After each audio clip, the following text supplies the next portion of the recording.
박수로 환영해 주시기 바랍니다.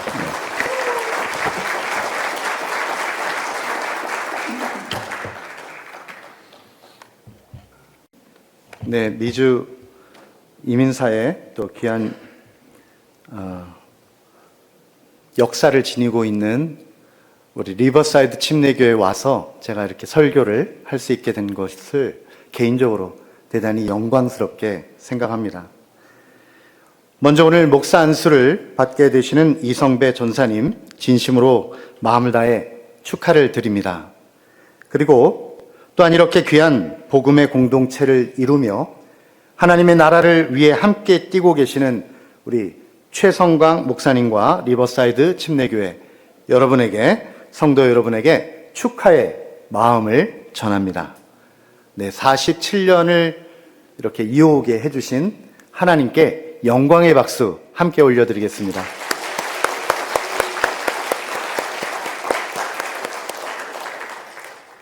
어느 교회 공동체이든 그 교회에서 목사를 배출해 낸다고 하는 것은 참으로 큰 영광이자 자랑이 될 만한 일입니다. 목사이든 성도이든 모두가 다 하나님의 나라를 위해서 싸우고 있는 군인과 같은 것입니다. 그런데 특별히 목사가 된다는 것은 그러한 하나님 나라 군대의 장교가 되어 소대장으로 인관하는 것과 같습니다. 대한민국 육군 장교로 인관하는 소대장 앞에 육군 사령관이 서서 말합니다. 여러분, 대한민국 육군 소위가 된 것을 축하합니다. 여러분은 영광과 명예가 있는 정말 귀한 자리에 이른 것입니다. 그러나 여러분에게 제가 보장해 줄 수 있는 것은 피와 땀과 눈물뿐입니다. 그러나 사나이라면 걸어가야 할 그 길입니다. 이성배 전사님, 목사가 된다는 것은 바로 그런 것입니다. 목사가 된다는 것은 섬기는 지도자가 되는 것입니다. 그뿐 아니라 우리 모든 크리스찬들이 다 그렇습니다. 우리 크리스찬들의 삶이라는 것이 무엇이냐? 우리가 마땅히 가야 할 그 길은 섬기는 길, 그리스도의 길, 십자가의 길입니다. 왜 그렇습니까? 이유가 하나 있습니다. 그것은 바로 우리 믿음의 창시자이자 완성자이신 예수님이 그렇게 하셨기 때문입니다. 예수님이 이 땅에 오신 목적, 그것은 무엇일까요? 그것이 바로 마가복음 10장 45절에 기록되어 있습니다. 인자가 온 것은 섬김을 받으려 함이 아니라 도리어 섬기려 하고 자기 목숨을 많은 사람의 대속물로 주려 함이니라. For even the Son of Man did not come to be served, but to serve, and to give his life as a ransom for many. 예수님이 이 땅에 오신 것은 섬김을 받으려고 오신 것이 아니라 도리어 우리들을 섬기려고 오셨다는 것입니다. 죄와 사망의 사슬에 매여 있는 우리들을 구원하시려고 예수님이 목숨을 대신 바치기까지 하셨습니다. 이게 바로 십자가의 삶이며 우리들도 그 뒤를 따라야 할 십자가의 삶의 모습입니다. 그럼 예수님께서 이 말씀을 하실 때 어떤 배경에서 이런 말씀을 하셨는가를 잠깐 생각을 해보겠습니다. 사람들이요, 서로 높은 자리에 가려고 발버둥을 치고 있었습니다. 그리고 누가 높이 올라갔나 이걸 가지고 서로 질투하고 원망하고 있었습니다. 예수님께서 십자가의 죽음을 맞이하게 되실 것이라고 이미 말씀을 하셨습니다. 그리고 이것만이 너희들에게 영원한 생명을 주는 길이야 라고 말씀해 주셨죠. 이렇게 비장한 말씀을 하셨는데 그때 세베대의 아들인 요한과 야고보가 말합니다. 예수님, 하나님의 나라가 이루어질 때 저희를 오른쪽과 왼쪽에 세워주십시오. 우의정과 좌의정을 만들어 주십시오. 청탁을 했던 것입니다. 그뿐 아니라 옆에 있었던 나머지 10 제자들도 마찬가지였는데요. 야고보와 요한에게 선수를 뺏겼으니까 우리들도 더 높은 자리에 올라가려고 한번 해보자 하면서 서로 싸우고 있었던 것입니다. 참 한심하지 않습니까? 예수님의 12 제자들이라고 할지라도 그들이 아무리 지금 예수님 옆에 같이 있다고 할지라도 이런 식으로 살고 있으면요, 이게 바로 지옥의 삶입니다. 예수님은 십자가의 길을 가르치고 계시는데 제자들은 그 반대의 길로 가려고 하고 있다는 것이죠. 그런 배경을 가지고 마가복음 10장 42절부터 45절까지를 제가 다시 한번 읽어드리겠습니다. 그래서 예수께서는 그들을 곁에 불러놓고 그들에게 말씀하셨다. 너희가 아는 대로 이방 사람들을 다스린다고 자처하는 사람들은 백성들을 마구 내리 누르고 고관들은 백성들에게 세도를 부린다.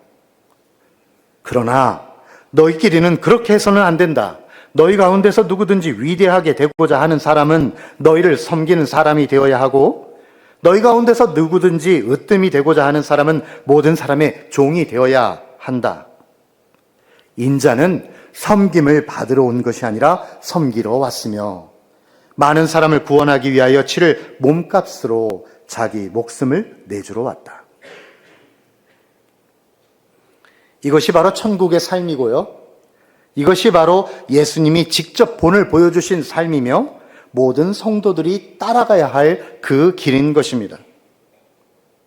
특별히 목사가 되고자 하시는 분은 양무리의 본이 되셔야 하고 예수님이 가신 그 길처럼 십자가의 그 길을 가야 합니다.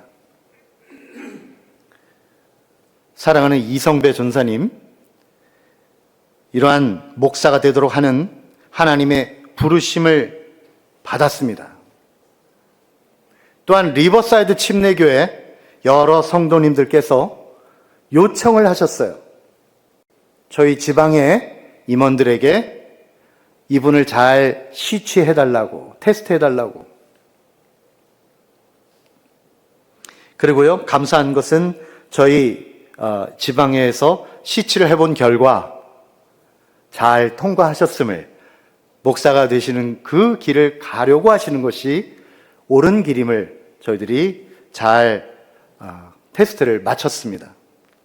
참으로 반갑고 기쁘고 또 저희들과 함께 이렇게 목사의 길로 가고자 하시는 이 길을 정말 가게 되어서 정말 기쁘고 축하드립니다.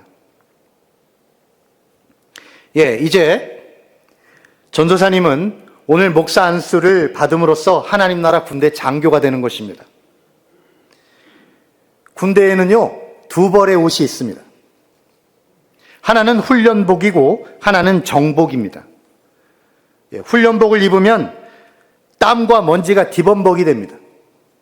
그리고 정복을 입으면 거기에 계급장과 훈장이 달리게 되는 것입니다. 이와 같이 하나님 나라 군대의 소대장과 같은 역할을 하시는 그대에게는 두 벌의 옷이 준비되어 있습니다. 그 한 벌의 옷이 무엇인가? 바로 섬기는 것입니다.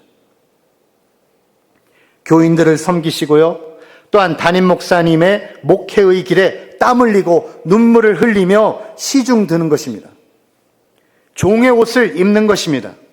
예수님께서 제자들의 발을 씻기려고 겉옷을 벗고 그 허리에 수건을 두르셨듯이 그대는 이제 섬기는 종의 옷을 입어야 하는 것입니다. 그뿐 아니라 또 하나의 옷이 준비되어 있죠. 그것은 바로 주님이 주시는 상으로 가득 찬, 훈장이 가득 찬 멋진 예복입니다. 앞으로 평생 동안 주님이 주시는 사명대로 이 목사의 길을 계속 가시다 보면 하나님의 인정을 받고 하나님의 칭찬을 받고 하나님이 주시는 큰 상을 받게 되실 것입니다. 그 예복 위에 훈장이 주렁주렁 이렇게 매달려 있는 것이죠. 그러나 그러한 상은, 그러한 훈장은 비단 목사에게만 주어지는 것이 아닙니다. 우리 모든 예수님의 제자들, 우리 모든 크리스천들에게 다 같이 주어지는 것입니다.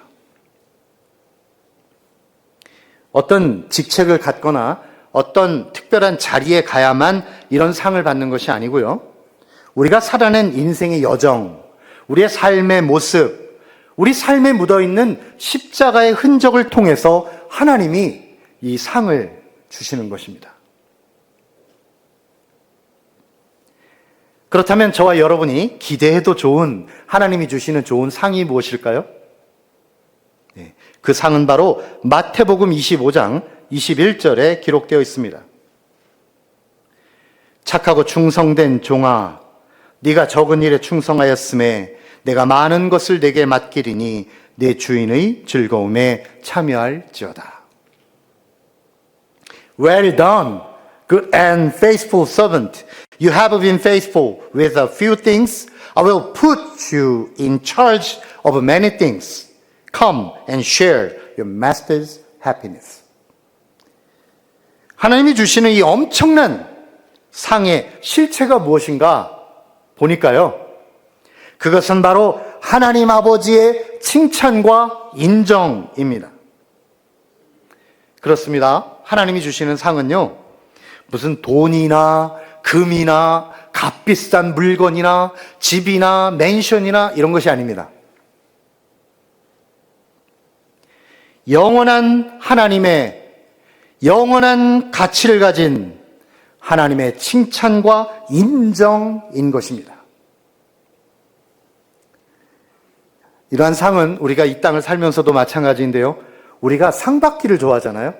그런데 물질의 상보다는 우리 사람들은 칭찬과 인정의 상을 받기를 좋아합니다.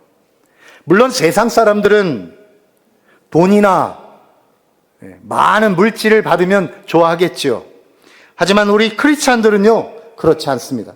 우리는 하나님의 형상을 닮은 사람들로서 물질이나 명예보다 칭찬을, 하나님의 칭찬을 더 좋아하는 자들입니다.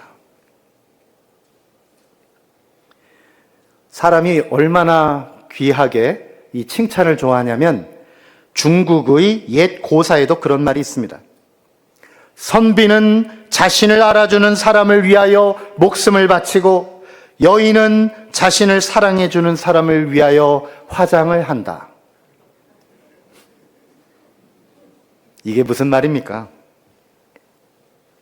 정말 존경받고 존경하고 사랑하는 그분이 저에게 칭찬과 인정을 해준다면 내가 목숨도 아까워하지 않는다, 이런 뜻이에요. 사람은 자기를 알아주는 사람을 위해서 얼마든지 헌신할 수 있고요. 그 대가로 받는 게 뭐냐면 칭찬과 인정인 것입니다. 이것이야말로 엄청난 가치를 가지고 있죠. 그런데 이러한 칭찬과 인정에도 상의 수준과 메달의 색깔이 다르다는 것을 아셔야 합니다. 네, 칭찬이라는 상의 이 수준이 어떻게 달라지는가? 그것은 이 사람이 어떤 일을 했는가 보다 칭찬하는 사람이 어느 정도의 사람이냐에 따라 칭찬의 가치가 달라집니다. 예를 들어 보겠습니다. 도둑대가 물건을 훔쳐 달아났어요. 그런데 그 중에 한 도둑이 엄청나게 값비싼 물건을 훔쳤습니다. 그러니까 도둑대의 두목이 말합니다. 야, 정말 잘했어. 너 정말 대단한 일을 했어. 네가 이제부터 넘버 2야. 이리 와서 내 오른쪽에 앉아라. 네, 이것도 칭찬입니다. 하지만 그 칭찬이 누구로부터 왔습니까? 도둑대의 두목으로부터 왔다는 것입니다. 그러므로 그 사람이 받은 넘버 2 도둑은, 그가 받은 영광은요, 도둑의 영광입니다. 하지만 만일 칭찬하는 분이 엄청나게 훌륭한 분이라면 어떠할까요? 여러분이 만일 음악을 배우고 있는 사람인데 음악의 거장인 그런 분이 칭찬을 했습니다. 마음이 얼마나 기쁘겠습니까? 여러분이 만일 과학을 공부하는 과학 과학자입니다. 그런데 노벨상을 받은 정말 위대한 과학자가 여러분에게 칭찬을 줬습니다. 얼마나 마음이 뜨겁겠습니까? 여러분이 만일 군인입니다. 그런데 나라의 최고 사령관이 여러분에게 박수를 치면서 잘했다고 말한다면 그 얼마나 큰 명예입니까? 여러분이 만일 직장을 다니고 있는데 그 직장의 CEO가 너무 잘했어요. 당신은 너무 잘했어요. 라고 말하고, 그리고 막 벤츠 같은 거를 이달의 사원입니다 하고 탁 선물해주면 여러분 마음이 막 너무 하늘 높이 올라가지 않겠습니까? 결국 칭찬이란 그 칭찬하는 사람의 수준에 달려있는 거예요. 그렇다면 우리가 사람으로서 받을 수 있는 최고의 칭찬, 최고의 명예는 무엇일까요? 그것은 바로 최고의 존재가 해주는 칭찬과 인정입니다. 만일 이 세상 모든 만물을 만드신 하나님께서 여러분에게 칭찬을 주신다면 이 칭찬이야말로 우리가 목숨 걸고 달려나갈 만한 엄청난 일이 아니겠습니까? 그러므로 하나님께서 주시는 칭찬, 이걸 기대하시길 바랍니다. 목사가 되시려고 하는 이성배 전사님, 하나님이 주시는 칭찬, 담임 목사님이 주시는 칭찬, 성도 여러분이 다 같이 주는 칭찬, 이런 걸 받기 위해서 막 달리는 거예요. 그러다 보면 마침내 하나님이 주시는 놀라운 상을 받게 된다는 것입니다. 또한 마태복음 25장에 나와 있는 이러한 상에 대한 이야기는 21절과 23절에 똑같은 말씀으로 기록되어 있다는 것을 아시기 바랍니다. 그러니까 착하고 충성된 종아, 네가 적은 일에 충성하였으며 내가 많은 것을 네게 맡기리니 내 주인의 즐거움에 참여할지어다 라고 하신 이 말씀이 똑같이 두 번 돼 있어요. 5달란트를 받아서 충성스럽게 일한 일꾼에게도 이 말을 하셨고, 2달란트 받아서 충성스럽게 일한 일꾼에게도 이 말씀을 하셨습니다. 다시 말하면 어떤 직책, 어떤 직무, 어느 정도의 일을 했느냐가 상관없이 하나님께서는 동일하게 다 같이 착하고 충성된 종아 라고 말씀하시면서 네가 작은 일에 충성했으니 큰 것으로 내가 너에게 주겠다. 내 일을 한번 맡아서 해볼래? 라고 말씀해 주신다는 뜻입니다. 그러니까 이성배 전사님, 전도사님으로서 섬기실 때도 마찬가지고, 목사님이 되셔서 목사님이 되셨을 때도 마찬가지라는 거예요. 열심히 수고하시는데 하나님이 주시는 상의 그 내용이 똑같다는 것입니다. 그러면 이런 생각하겠죠. 이렇게 똑같을 것 같으면 내가 왜 목사가 되었을까? 아닙니다. 하나님의 말씀은 똑같이 큰 상이지만 그 상의 가치는요, 영원의 가치를 가지고 있기 때문에 여러분이 당신이 어떤 사명을 맡았던 똑같이 성실하게, 신실하게, 진실하게 감당하시기 바랍니다. 지금 이 자리에 계신 모든 하나님의 백성들, 하나님의 자녀 되신 여러분에게도 마찬가지로 권합니다. 우리는 모두 다 하나님이 주신 사명을 따라 섬기고 있는 주의 종들이지요. 우리들은 지금 사실 다 우리가 목회하고 있는 거예요. 여러분이 목회자입니다. 그것은 여러분 각자가 거하고 있는 가정도 여러분의 목회지입니다. 그리고 여러분이 만나는 친구들, 교우들, 직장이나 사업체 동료나 선배나 후배들 모두가 다 여러분의 목양을 기다리고 있는 사람들입니다. 그들을 향해서 주 하나님의 크신 사랑, 십자가의 헌신과 부활의 영광, 이 복음을 전하시기 바랍니다. 그뿐 아니라 여러분의 삶을 통해서 하나님의 사랑을 그들에게 전해주는 것입니다.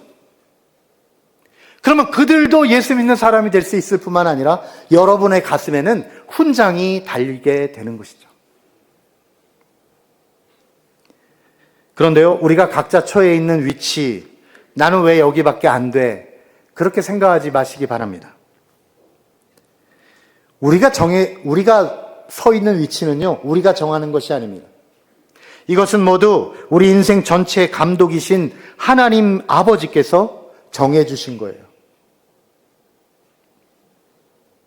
하나님께서 감독이세요. 그리고 우리는 선수들입니다. 그래서 그 자리가 너무나 다양합니다. 우리가 서 있는 자리는 축구로 비유하자면 어떤 분은 스트라이커예요. 최종적인 골을 결정짓는 스트라이커입니다. 멋지죠? 하지만 어떤 분은 상대팀의 강한 공격을 막아내야 되는 그런 힘들고 고달픈 센터백의 자리에 서야 합니다.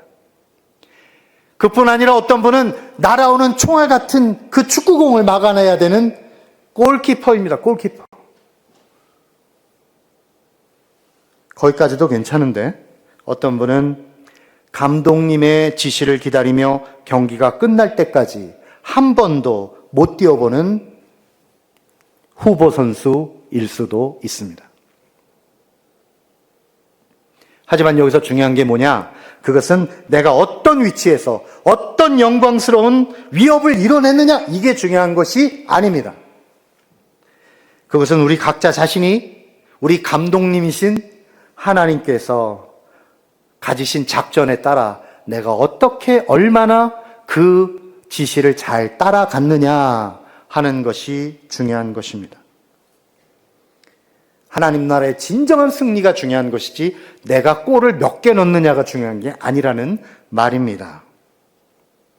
우리는 영원하신 하나님 아버지의 칭찬과 영광을 드러내는 인물들이 다 되시기를 바랍니다.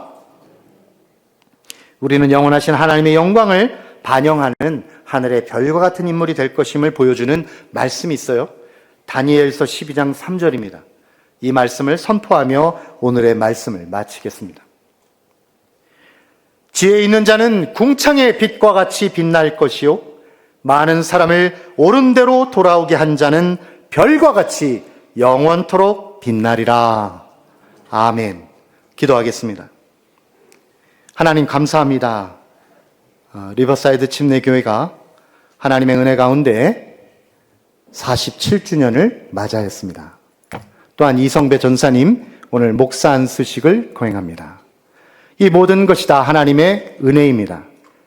사랑하는 모든 리버사이드 침례교회 성도님들 머리 위에 하나님께서 항상 함께 하셔서 주님의 사랑, 주님이 주신 사명을 위해 열심히 뛰고 마침내 착하고 충성된 종아라는 주님의 음성을 들으며 하늘의 상급을 모두 받아 누릴 수 있도록 주님 축복하여 주시옵소서. 예수님의 이름으로 기도합니다. 아멘.